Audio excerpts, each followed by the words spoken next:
So yeah, as you already know, my name is Michael, and today we're going to talk about OpenTelemetry. And this is a session entirely about OpenTelemetry, not about Aspecto, not about our product, but the technology that we use. And it is a live session, so use this opportunity to ask questions. If the demo doesn't work, it's an opportunity to learn what's not working. So yeah, feel free to reach out when you have a question. So our goal for today is to kind of get started with OpenTelemetry. So we would start with trying to lay the assumption, why do we need OpenTelemetry, how it's going to help us, which problems it's going to solve. And eventually we're going to see a demo where we are going to implement OpenTelemetry with a Python project. Now, this is going to be a very simple application, but this is a good base of understanding how you're actually integrating. So let's start with the big picture, right? When we are trying to work on new technology, we need to ask ourselves, what's the end game? What we're trying to do with it? So OpenTelemetry is, if you're trying to put in a broad bucket, is in the bucket of monitoring. At the end of the day, we're running our application in production environment, and we're trying to understand what's going on there, what's working, that's not working, when something is not working, why is it not working? And organizations tend to have some kind of a metric to understand how well we respond to incidents. Because we are, if you are a developer, you had probably 1 or 2 incidents, and it's fine when you have incidents. That's how things are, but it is important that we'll be able to fix that and fix it fast.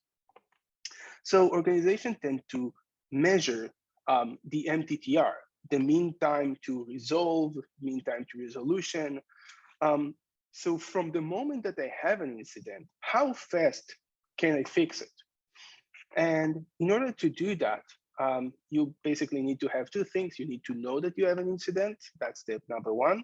The step number 2 is I'll have enough information, or I'll have all the information that I need in order to understand the issue and fix it.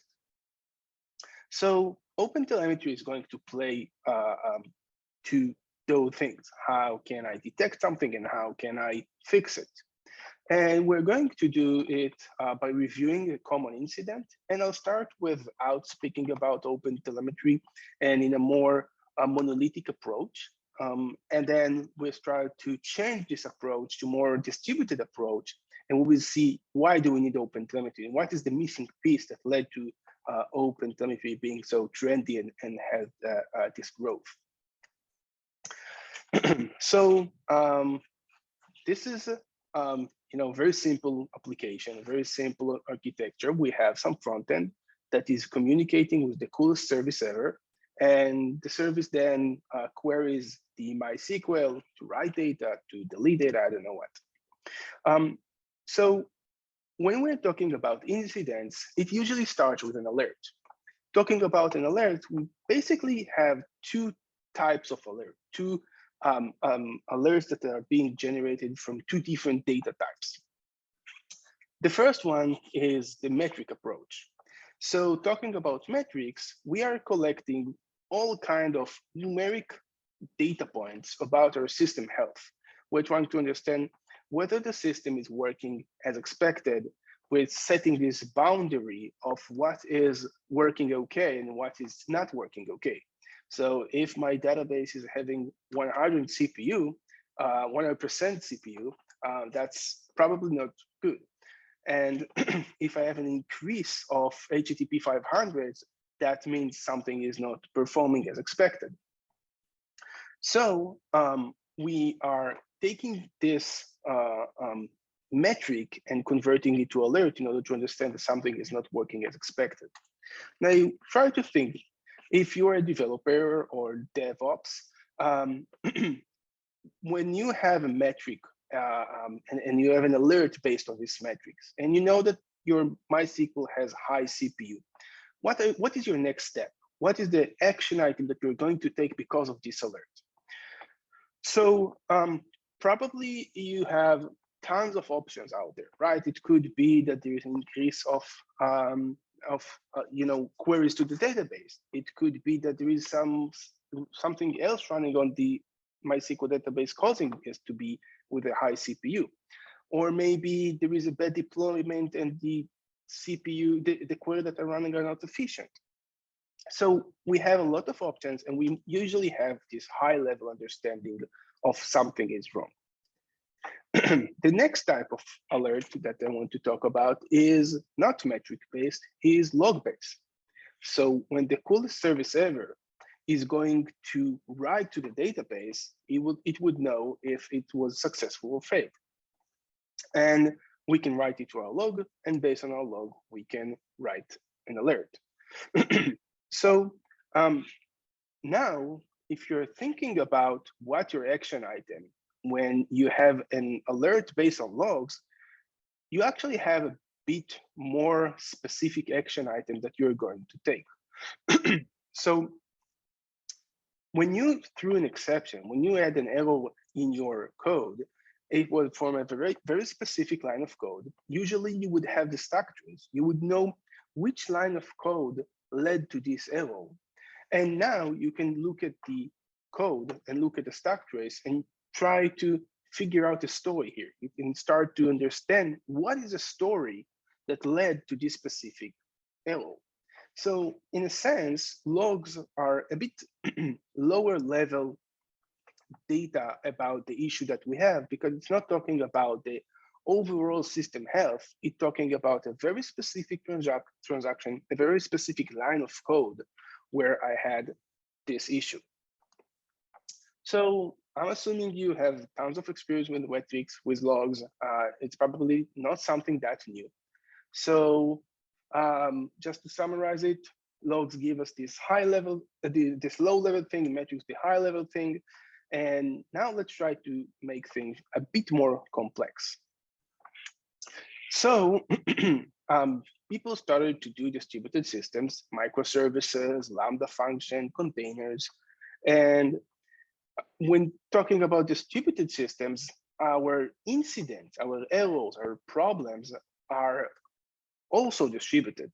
And what does that mean? It means that when we have the coolest service ever, we actually still have the very same errors. We still have iCPU that's still happening in microservices, and we still have logs that are failed, but we don't have a single service communicating with the coolest service ever. We have two. We have both service A and both service B.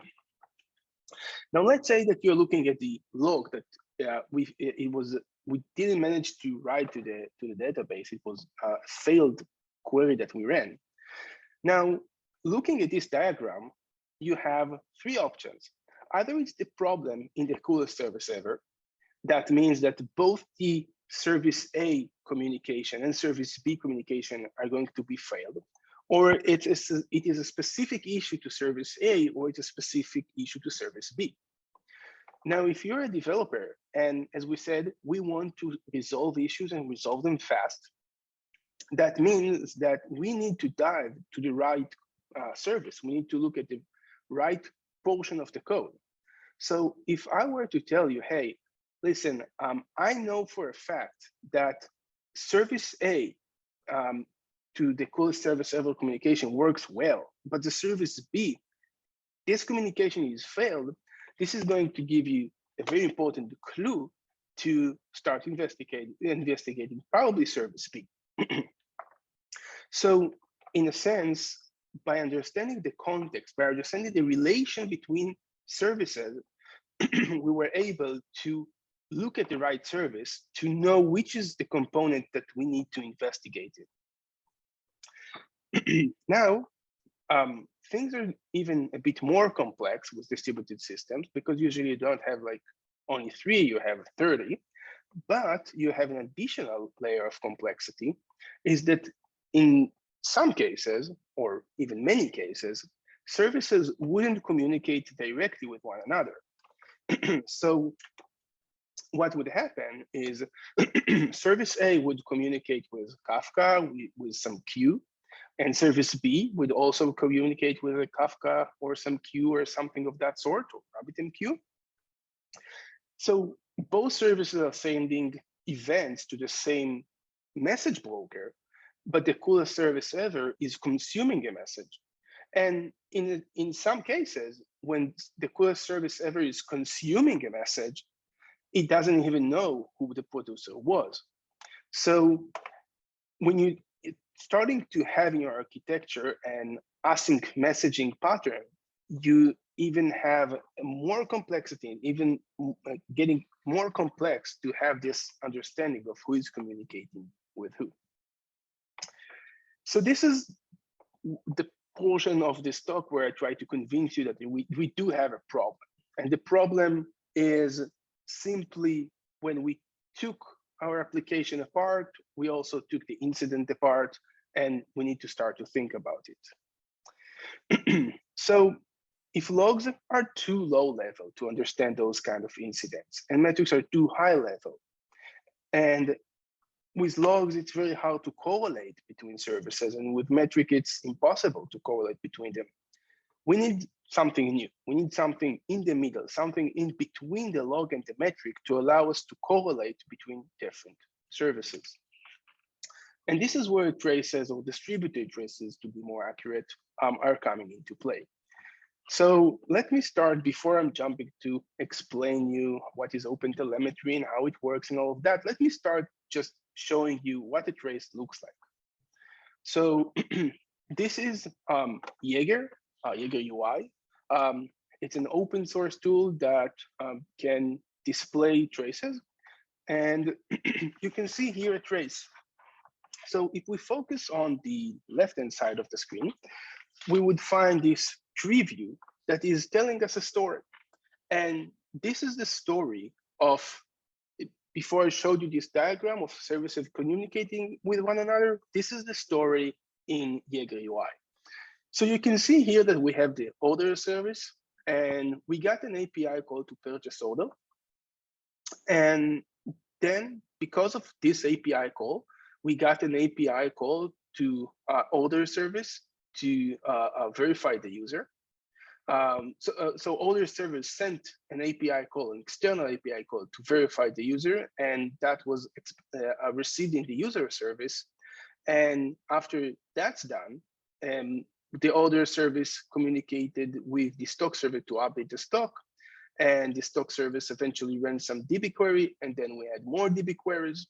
So I have this story right here that I can now understand how the order service, user service, and stock service are communicating with one another. I want to point out something important here. This is a tree view, right? To generate a tree view, you need to understand the parent and child or children relation between different nodes of the tree, and this is how we will need to collect this data. So when we talk about how OpenTelemetry works, and I will refer to this parent-child relation, so remember that that's the goal, that we will be able to understand who is calling who. At the right-hand side, we have we have our ability to understand performance. So this overall call took half a second, and in each service, I can see how long this operation took. Probably if I were to try and improve this API call, I would argue that this is the slowest operation. This is what's slowing down most of this API call. So I would put effort in performance in this query. So now that we know how traces look like, I'm going to say that in order to troubleshoot an incident in a distributed application, you need three things. You need the high-level metric to know about the system health. You need to have traces to give you this context of which services were involved, and you need logs in order to understand the application story with all the details that are required. So I'm not here to tell you that you don't need logs or don't need metrics or only need traces. I'm saying that you need all of them. So we spoke a lot about traces, and this session is about OpenTelemetry. So now we're going to deep dive into OpenTelemetry and what it has to do with traces, of course. So first thing first, OpenTelemetry is an open source project by CNCF, the Cloud Native Compute Foundation. It's the same foundation responsible on Kubernetes, for instance, and OpenTelemetry actually the second most popular project after Kubernetes. There is a bunch of projects there. So, so this open source project is actually has a few parts in it. The first part, and maybe the most significant one, is the specification. The specification is what aligns everybody around OpenTelemetry, is saying if you want to collect, if you want to ingest, if you want to analyze OpenTelemetry data, this is the specification. This is how the data would look like. Like you have the HTTP specification, for instance, you have an OpenTelemetry specification. This specification is going to describe how you're collecting traces, logs, and metrics. So OpenTelemetry is going to handle all three of those telemetry data types. And this is the first layer. We just specifying how it should look. After we have the specification, we can move on to the implementation part. Since OpenTelemetry is implemented within the code, it's part of the process that you are running. That means that you need to have an implementation in each programming language. So of course, OpenTelemetry doesn't support all the languages, but all the major ones. Python, Java, Node.js, Rust, Ruby. I'm sorry if I forgot a significant programming language, but all of them are there. And then the last part is the backend implementation. We're collecting tons of data, telemetry data, traces, logs, metrics, and those are going to be sent somewhere. And we have a backend implementation that can ingest that and and then do whatever we want to do with that. And I'll in a second, I'll show you what it means. Now, OpenTelemetry is important not only because the specification, what the specification is doing is actually all the big vendors are aligned on OpenTelemetry. So all the big vendors can ingest OpenTelemetry. That means that if you want to switch from one vendor to another, you can implement OpenTelemetry and start work with vendor one. And if you don't like them, you can move to vendor two only by pointing the data to a new direction. But OpenTelemetry is not only that. What OpenTelemetry is doing, and this is kind of new to most monitoring solution, most application performance monitoring solution, is that because it's a single unified SDK that collects all the different telemetry data, they can now be correlated. So if I'm sending out traces, I can ship logs with them. If I'm writing a log, I can write the trace ID in the log, and with that, making it easier to jump between the trace to the logs. If I'm sending metrics, I can say, okay, I have now increased the metric of HTTP 500 by 1 because I had HTTP 500. I can also send with that metric the trace ID. So if I look at a spike in the metric, I can go to different traces. So this combination of those three all together allows us to jump from one telemetry data to another with more ease. So let's dive a bit deeper into how OpenTelemetry works.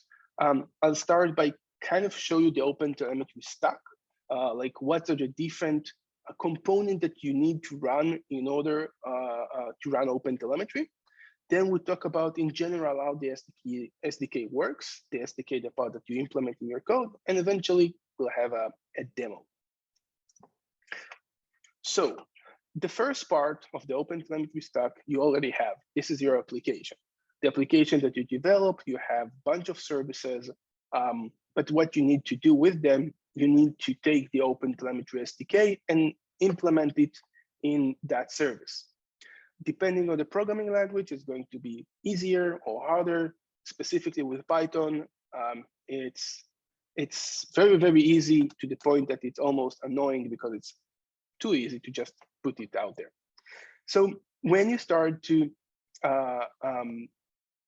collect the OpenTelemetry data, you're going to send it somewhere. Basically, you have two options. Either you're sending it directly to a vendor, or you're sending it to a component that you manage. So for instance, you can send it to the OpenTelemetry collector. That's the backend that can ingest OpenTelemetry data, persist it to a database, and then you can, on top of that database, you can have an open source to visualize this data. So this database is usually Elasticsearch, and we will see in a second how this open source looks. So this is the kind of the normal stuff that you would go with if you are doing things yourself. If you're working with a vendor, you may send it from the data of OpenTelemetry from OpenTelemetry SDK directly to the vendor. Okay, so now let's talk how the OpenTelemetry actually works. So again, let me show you a diagram. So we have service A, service B, and a database. And as we said, we need to have an OpenTelemetry collector. And everything starts when service A is going to send an API call to service B. When service A is going to send an API call to service B, what we want to happen is that service A will report to OpenTelemetry collector and say, hey, I just made a request. Here is the data that is relevant to that request. The tricky part is not in service A. The tricky part is in service B.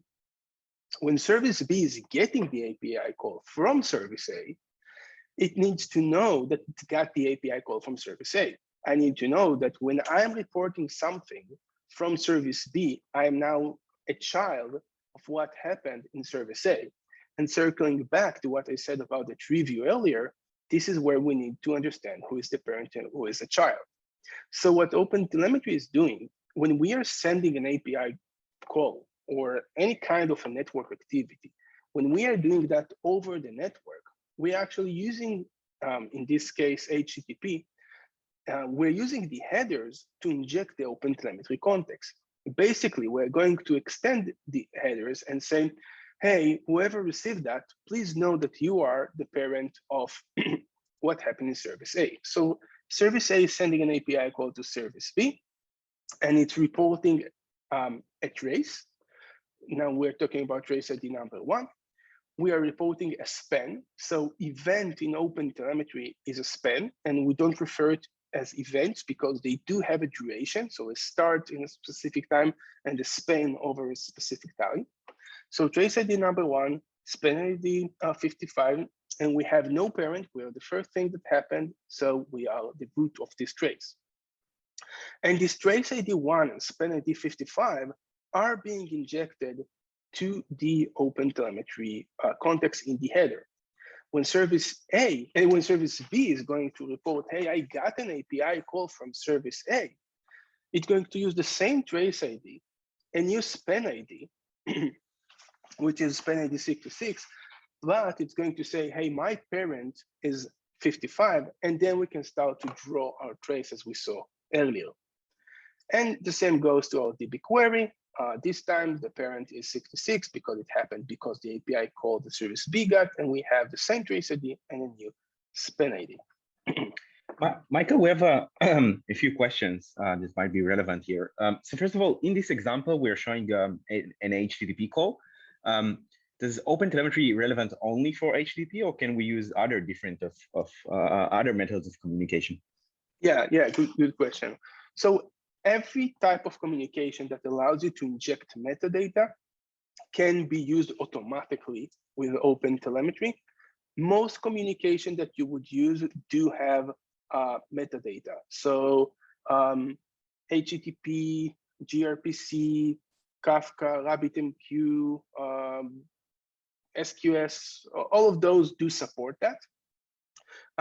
In case that you don't have access to metadata, you still can do it, but then you won't change the metadata, you change the actual data. So you need to change the payload that you're sending between services, And this is something that you're not going to get out of the box with OpenTelemetry. This is something that you need to extend yourself, which is fairly easy to do.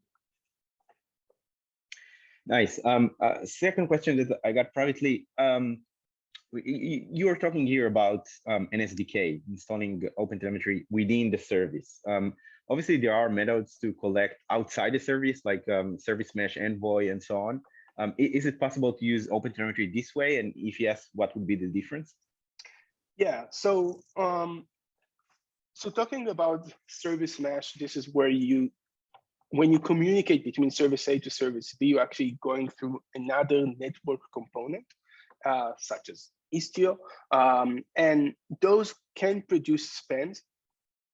They can only produce spans that are between services. They can only produce spans that describe the relation between services.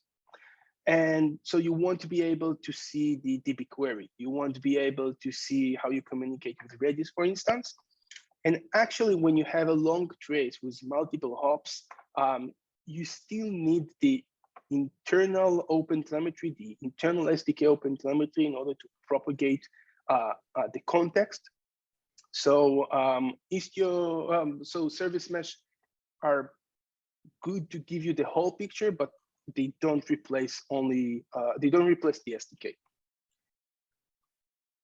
Got it. Thank you. Okay. Michael, maybe last question, and maybe you will touch it later on. But if you can explain how exactly OpenTelemetry did it, like we have an HTTP library, like Django or Flask or anything of that sort. So how exactly OpenTelemetry figured out that?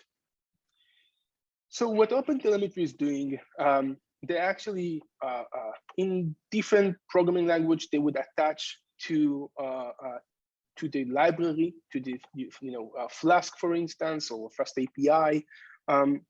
They would attach to those libraries, and when OpenTelemetry sees an HTTP call that is being received, they're going to look at the headers. And if no OpenTelemetry context headers are present, OpenTelemetry is going to assume that they are the first API call. This is the scenario with Service A.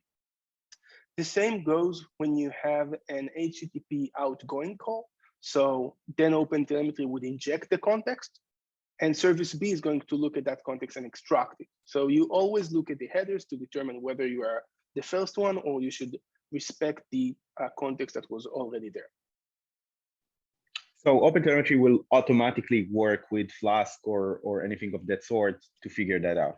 Yeah, the demo that we will show is Flask-based. Cool. Okay, so we talked about the demo, so now we need to go to see the demo. So we are going to do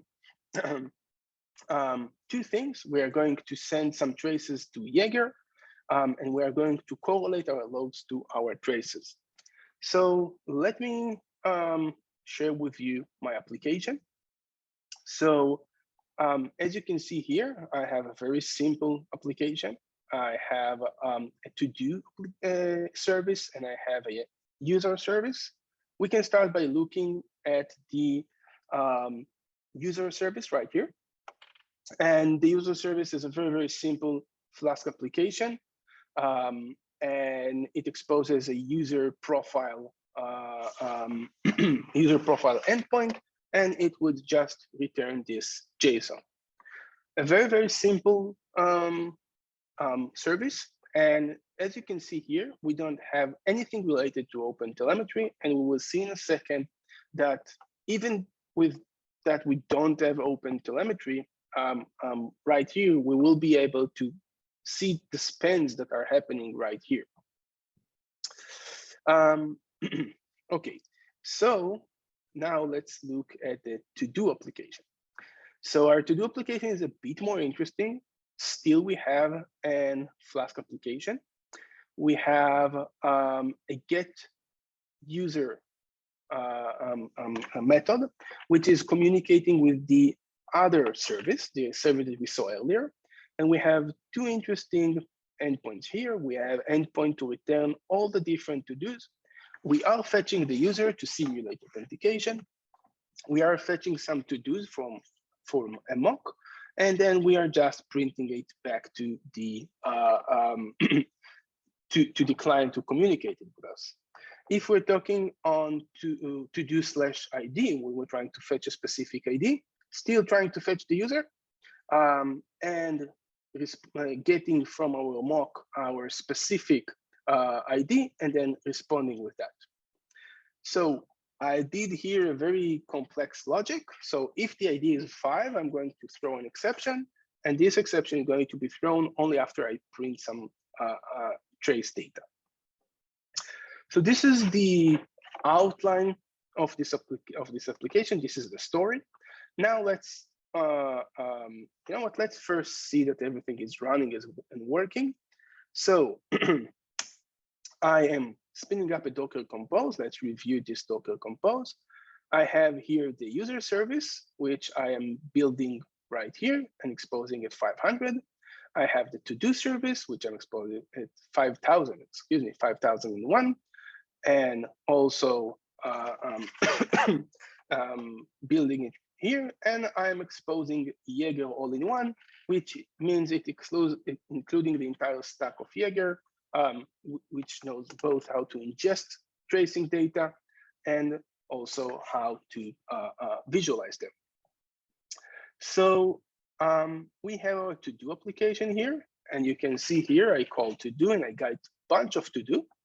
And if I'll go to Jaeger and click find traces, let me refresh that. Okay, find traces, you can see our trace. So this is the trace that we just created by our API call. So I did an API call to /to-do. And our to-do service also communicated with our user profile. And that's basically it. That's the trace that we created. So how this magic happened? Because we didn't saw almost any OpenTelemetry code, and we still got everything that we wanted from OpenTelemetry. So let's look at our Docker Compose first. So looking at our to-do, you can see here that I have injected 3 OTel parameters. OTel is OpenTelemetry, and I've defined here 3 important things. The first thing is I told please export the traces to Jaeger.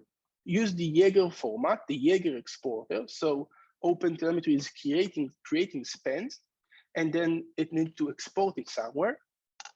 And we're exporting it to Jaeger. You have different type of exporter depending where you export them to. Then we need to tell OpenTelemetry where to find Jaeger. And because we're talking about Docker Compose, we are using it by name. So we're just sending it to OpenTelemetry, to the Jaeger container. And we need to provide a name, right? When we look at our trace, we saw the to-do service, and that's how we knew the name of the service. So this is what we needed to do in terms of telling OpenTelemetry where to send the data, but how is OpenTelemetry is actually present in our process. And this is the cool part. So you can see here that I have my Docker file. This is what builds the process and allow us to execute it. So I took the Python latest and determined that and copied the requirements file, installed all the different dependencies, copied it. And when I wanted to run the Python application, I didn't just run Python in my Python application. I wrote here, hey, please wrap my process with OpenTelemetry instrument. What that means is that OpenTelemetry instrument is actually wrapping the process, and that gives it access to the process itself. And this is what you need to do in order to instrument a Python application using OpenTelemetry. So let's look at the requirements file. So the requirement file, so I'm using request here, I'm using Flask here, and those are all the different libraries that are required in order to instrument this application. So we have the OpenTelemetry SDK, the OpenTelemetry distribution. We have different instrumentations. Instrumentation is the part that is going to attach specifically to Flask and attach specifically to request and know how to export to Jaeger. So here you just specify all the different things that you need, and then it works out of the box. So Michael, everything here happened automatically, right? I didn't have to go and right. Instrument every piece of the code. And also if I have other components or other libraries that I would like to instrument. Yeah. So if you're talking about other instrumentation, like, I don't know, databases or those kind of things, yeah, you will need to add those as a requirement. And let me show you where you can find all of those things. So if you go to OpenTelemetry.io, you can go to the registry. This is where you can find all the interesting things that you're looking for. Filter by Python and instrumentation. And now you have the list of all the different instrumentation that are available for you using Python. So for instance, if you are using, I don't know, Redis, you click here and you get the details about how to incorporate Redis to your project. So copying that to your requirements, and you can also instrument Redis. All of those things that I showed right here would work outside of the box, so it's very easy to add them. Nice. And you talked about the fact that you use Jaeger all-in-one, but behind the scenes, what kind of databases OpenTelemetry uses to store data? Are there any recommendations? Yeah, so there is a bunch of databases that you can use. I think there is a lot of support to different databases. I would recommend, well, it's not me. Well, I support this recommendation, but it's an OpenTelemetry recommendation to use Elasticsearch. I think that's the most appropriate database to use. Also, Cassandra is a good database, but it's hard to operate Cassandra. Got it. So basically, if I would like to get this thing ready, I should set up the database or use a managed service like Aspecto or something else that does it for me. Yeah, definitely. Okay. Okay, so I did want to show you one interesting thing. So we said that when we're sending an API call to, let's say, ID number 1, we should get this specific ID, which is fine. We can go back to see here. So you can see here, this is to-do/1. And we also said that if we're doing the ID number 5, we expect to get an exception, which is cool, right? We love exceptions. This is where we shine. But when you're going to see this log, when you're going to experience that, we're probably going to write some log statements saying, hey, I got an exception, 5 is not a valid ID. And this is probably going to be logged, and you're going to notice in your logging solution. And now I want to find the correlated trace to this log. So before throwing the exception, I called the function called print trace data, which I wrote it right here. And what I'm saying, I want to get the current span, the current active span. So now when we have the active span, we can grab the active trace ID and the active span ID, and we can print that. So of course, you're not going to do that in every line of your code, but you can do that in a central way of your logging mechanism. So your logging mechanism, when it appends a new log entry, it can run this logic. And you can see here that I have the trace ID ready for me. And what I'll do now is imagine that you're in your logging solution, seeing this exception, and just copying the trace ID, going back to Jaeger and searching by the trace ID. And now I have my exception. So I can see here this indication saying, hey, I had an error. I'll click that. Now I can see that this was the exception. I have the stack trace and I have everything that I need to fix in order to understand and resolve it. So when we said that we have the ability to correlate between traces to logs, it doesn't have to be a very fancy mechanism and very complex mechanism. Actually, when you write a log, just write the active trace ID, and now you can jump between them. And this is a very, very, very important practice when you're implementing OpenTelemetry, to write the relevant trace ID to your logs. That is going to make your life very, very easy to jump from logs to your relevant trace.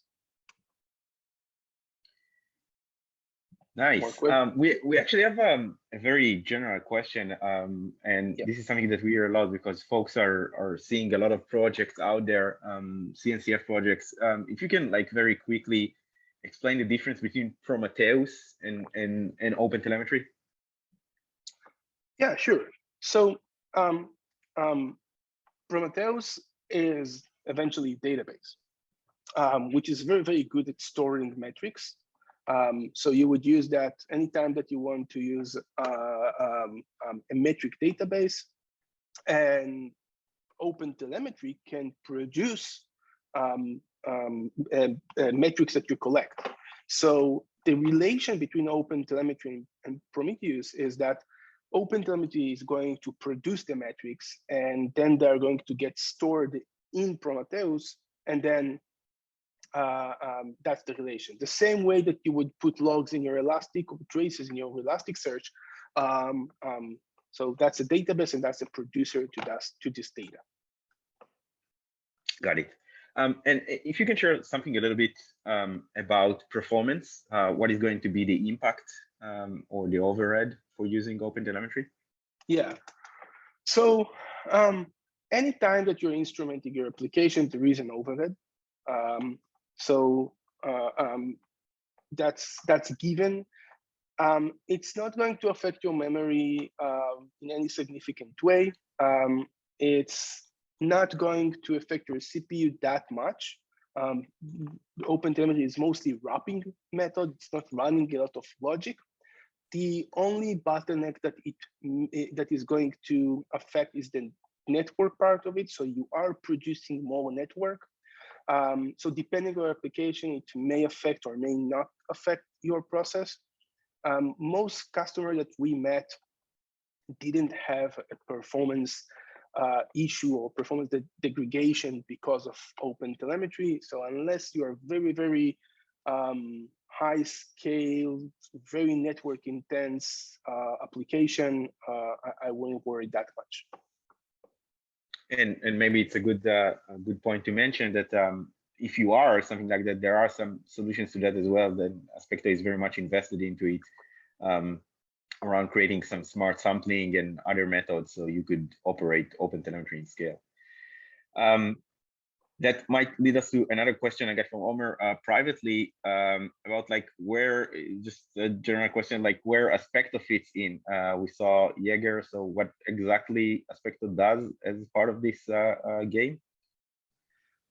Yeah, sure. So Aspecto is doing two main things. The first thing is we kind of Jaeger on steroid. We took Jaeger, we took what's good in Jaeger, we took what's bad in Jaeger, and we improved it.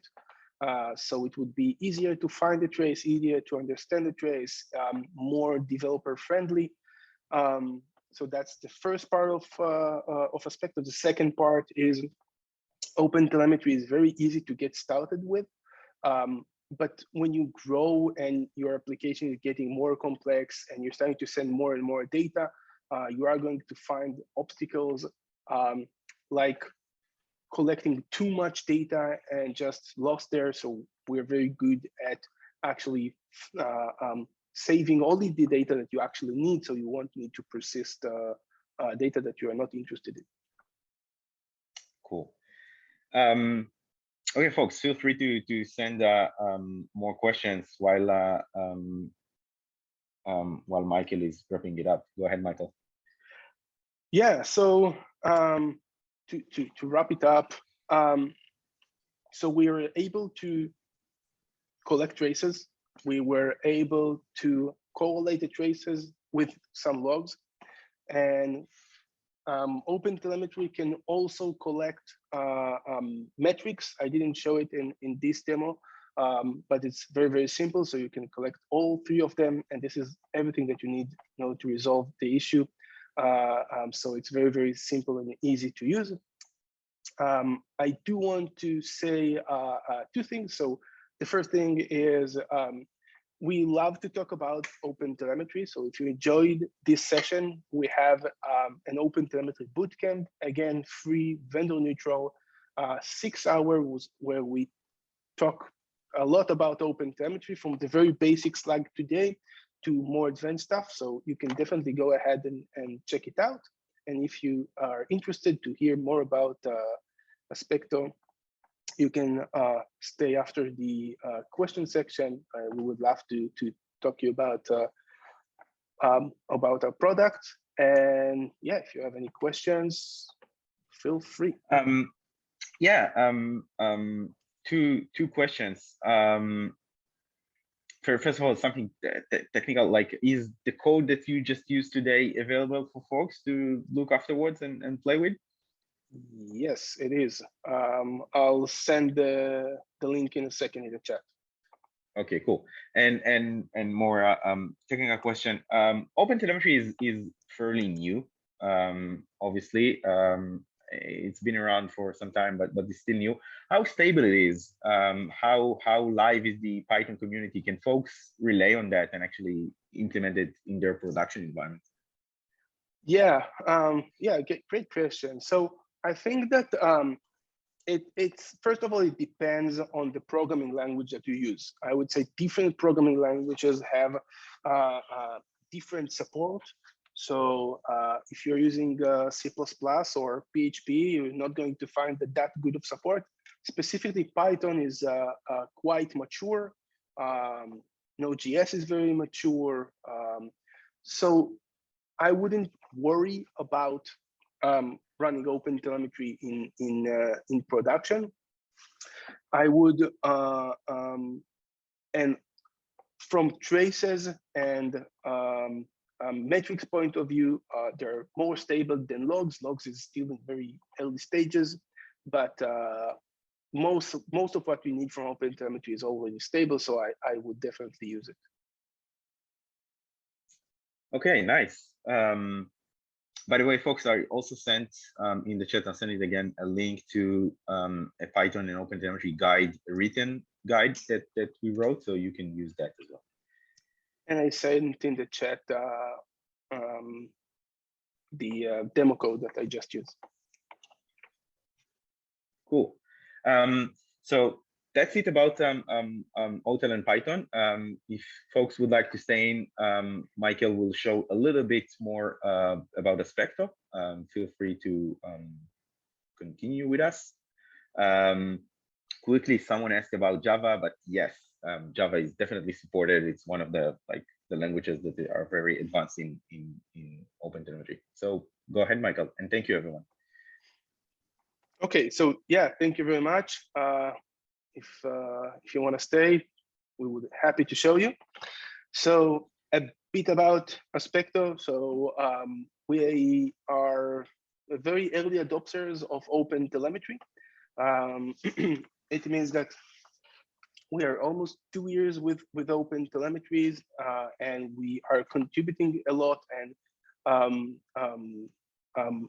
affecting a lot the specification, the implementation of OpenTelemetry. And from that basis, we started to have our own product around OpenTelemetry. And we are actually doing 3 main things. The first one is we want this first steps of OpenTelemetry to be very, very easy. So We do it by both in our product and both in sessions like this. And then the second thing that people are having issues with is actually finding the trace that you're looking for. So let me show you our product. This is how our product looks like. So it's very easy when you have the trace ID to find the trace that you're looking for. That's not only always the case. When you're starting to search for your issue, for the trace that you're looking for, you usually have one of two data about that trace in order to resolve it, in order to find it. The first one is you may just know the user ID, right? I have a ticket saying user ID or email that doesn't work, so I can just go ahead, insert that, and search for that. So now I can find the relevant traces for a specific user, for a specific transaction, for a specific purchase, which makes my life very, very easy because sometimes that's the data that I know. And sometimes I know that a specific route, for instance, is not performing as expected. I know that the purchase order is not working as expected. And I know it's that it has, now I know it has a delete and post, so I can filter specifically to post. And I want to fix the slowest, to find the slowest one. And I can now take the slowest trace in my system. So I've been able to narrow down the path to this specific trace in a very easy way. And now when I'm looking at the trace, I'm looking at a bit more visual story. So I can see that my front end communicates with the order service, the user service. If you paid attention really well, this is the same trace that we saw earlier in the beginning of this talk. And what's interesting here is that when I'm looking at a specific trace, you can see here that I sent a message, I produced a message to Kafka. And what happens with OpenTelemetry when you're talking about an async communication, and as we said, this is a big pain point in OpenTelemetry, in distributed systems. When I'm sending a message, I don't know who consumed it. I just produced the message, and who is the consumer? It's something that I don't know. And what we are able to do is we're able to tell you, hey, this message was consumed by this trace, and you can actually merge them together. So now I can see both the trace that produced the message and how this message was consumed and eventually persisted to the database. If I'm looking at this value, I can now see how this specific value, this order ID value, how it was propagated throughout my my trace. So it's a bit more user-friendly, a bit helping the developer more to find what you're looking for and understand. So that's the first thing that we do. The second thing that we do is we're taking traces and we are kind of converting them to on-the-fly metrics. So as you can see here, currently I'm just showing the count of traces that I got with no group by. So I can, let's say, if I'm looking for a performance issue, I can say, let's look at the slowest thing that happened in my system. Now it's very easy for me to understand what happened, that I have a spike here. And now I want to understand what is this spike, what it relates to. So I can say, okay, I want to know the name of the operation that actually spiked. And I can see right here that the /search endpoint was very, very slow. I can also see that we're able to correlate that at this very same time we had an alert saying that the Atlas, the Mongo Atlas, the managed service Mongo Atlas was unavailable at this time. So I can go here and say, okay, I know that the /search was slow. Cool. I'll filter by that. I can zoom into that. Again, do the thing where I just sort by the duration, and I know that I had something going on with this cluster. Clicking on this trace is now going to reveal that I had an exception of query timeout, and now everything makes sense. So I was able to take the traces, convert them to metrics, zoom into the metric that was out of the ordinary, correlate it with some alert from a third-party system, and drill down into this specific trace. And this is what is helping the developer and the DevOps to find what they are looking for in a very easy way.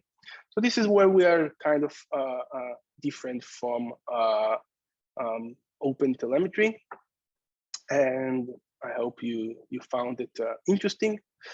So thank you for staying with us this long time. All right, thank you everyone. We shared the links on the chat. We will share a video of this talk on our YouTube channel. You can check out Aspecto.io. We have like a freemium hosted stuff that you can play with OpenTelemetry and Aspecto. So go ahead and do that if you like. Someone asked about on-premise. So no, currently Aspecto is only a SaaS option. We are working only in the cloud. Might be in the future, but right now it's a cloud-based solution. Sorry about that. Yeah, so again, thank you so much. We will share this presentation on our YouTube channel. Feel free to reach out to us via our website, or we have a Slack channel that I sent here, whatever you like. If you have any OpenTelemetry questions or observability questions, whatever it is, please feel free. And hope to see you again in another event. Thank you so much.